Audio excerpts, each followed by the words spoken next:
Welcome back. In Making the Weather, 6 politicians who changed modern Britain, Sir Vernon Bogdanor delves into the lives and legacies of 6 influential British politicians who've shaped the nation's contemporary landscape. They are Nigel Farage, Aneurin Bevan, Roy Jenkins, Tony Benn, Keith Joseph and Enoch Powell. To enlighten us on his chosen 6, I'm joined by Sir Vernon Bogdanor. Lovely to see you. Welcome to GB News. Broadly speaking, why did you pick the 6 and what was the thesis? Because everything they said makes them still alive today. We're still discussing the issues they raised. Last week, there was discussion about the National Health Service. Now, that was Aneurin Bevan's creation. We've had a lot of talk recently about immigration.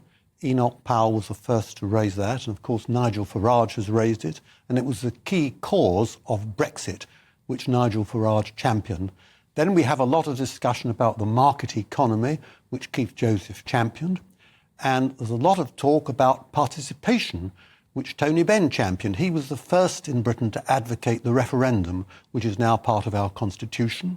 And finally, Roy Jenkins, who raised the issue of proportional representation, which, ironically, is championed by Nigel Farage, because, contrary to what Roy Jenkins hoped, it wouldn't help the centre, it would help the far right.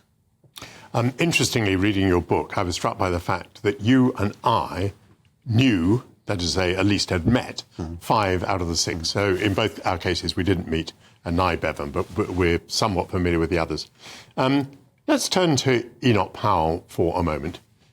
You say that he raised the subject of immigration, which is indeed a very big subject with us today. Well, what Enoch said in a speech that I must say was, I think, laced with racist terminology, what he said was that he foresaw bloodshed arising from immigration. And you somewhat poo-poo that in your book. But I put it to you that a lot of people say, well, yes, there's been Islamist terrorism. There have been bombings on trains. There's been the murder of a member of parliament by an Islamist terrorist. There's been the terrible bombing of a concert involving a lot of children. But you kind of say, no, Enoch got it wrong, and there wasn't bloodshed after immigration. Do you want to explain why you think that? Well, on the whole, and there are blemishes, of course, but ethnic relations in Britain has been a success story. If you look at his constituency, recently it was won by a Sikh, and then after that by someone whose parents came from the West Indies. And after all, we've just had an Asian Prime Minister. We could have a person of colour as leader of the Conservative Party. On the whole, ethnic relations have been a success. But of course, there are serious blemishes, and you've mentioned one of them, and that is a great problem which we have to deal with.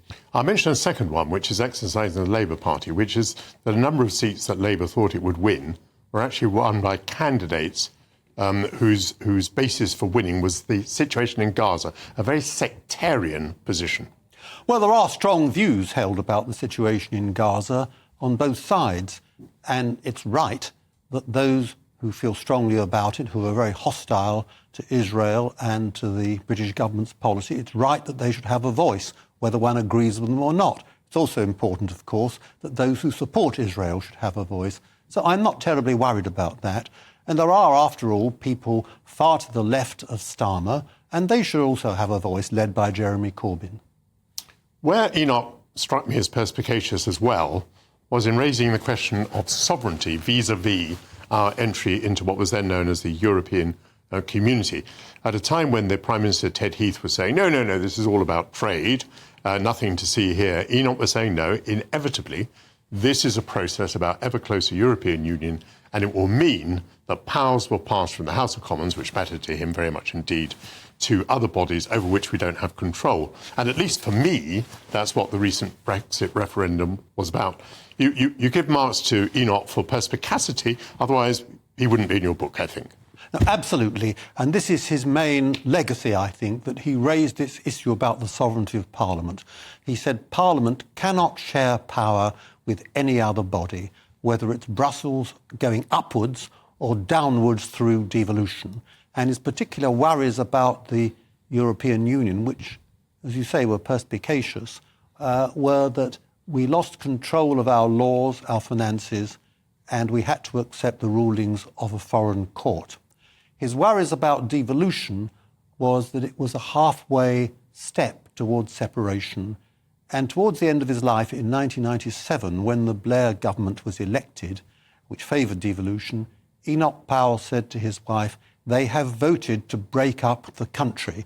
Now, we don't know whether that's true or not. The jury is still out. But as you say, this is his main contribution. Yes, the jury is out on all these issues. It depends over what period of time you measure them.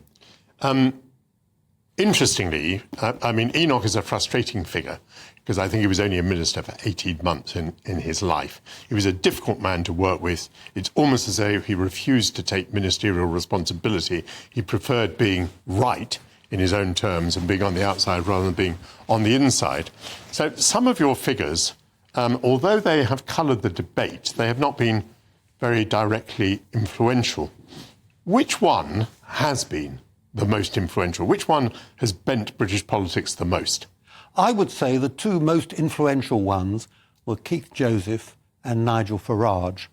And in a way, Nigel Farage is the most remarkable because until 2 months ago, his influence was exercised entirely outside Parliament. And of course, he's never been in government. But Brexit, whether you're in favour of it or not, and I wasn't, I have to confess, but it's the most important foreign policy decision we've made since the war. And without Nigel Farage, it might not have happened. And he's responsible, I think, for destroying 3 Conservative Prime Ministers, David Cameron, Theresa May, and more recently, Rishi Sunak. So I think his influence has been quite enormous. He's much underestimated as a politician. Yes, well, I entirely agree with you. And I think your book just stops short of the 2024 general election. So we can now add also that he has reduced the Conservative Party to its lowest rump in the House of Commons since records began, more or less. Absolutely. And if you add up the total of the Conservative and Reform vote, it's much higher than the Labour vote. It's about 38-39%, whereas the Labour Party got 34%. In 2019, when Boris Johnson was the leader of the Conservative Party, Nigel Farage stood down candidates in Conservative constituencies, and that helped Boris Johnson win. This time, he opposed every Conservative, and that destroyed Rishi Sunak. Yes, and by the way, Enoch claimed that he'd put Edward Heath in 1970 and taken him out in 1974 because of the way he expressed first support and then opposition to the Conservatives. I just want to turn the telescope round for a moment and ask you this question. We're talking about people here who didn't make it to number 10 and yet were influential. Is it because those who did make it to number 10 were part of an establishment? And actually what these figures to some extent represent is an anti-establishment movement and vote. So from time to time in history, someone who may not appear very representative of the population, like Tony Benn, like Enoch Powell, like Nigel Farage, takes up a position which makes people so indignant against the establishment that they are propelled one way or another to heights that could not be imagined. That's absolutely right. Aneurin Bevan and Tony Benn were unhappy with the post-war settlement. They wanted to push it to the left. Powell, Joseph and Farage wanted to push it to the right. Roy Jenkins was happy with the settlement, but thought it needed constitutional change to preserve it, particularly proportional representation. And that's one of the reasons why he left the Labour Party. You're absolutely right about that point. And these 6, they saw issues that other people didn't see. They were very perspicacious, as you said earlier. They were also brilliant communicators. And in my view, Nigel Farage is one of the few good communicators today in politics, certainly a better communicator than Rishi Sunak or Keir Starmer, who, whatever their other qualities, are not very good at communicating with voters.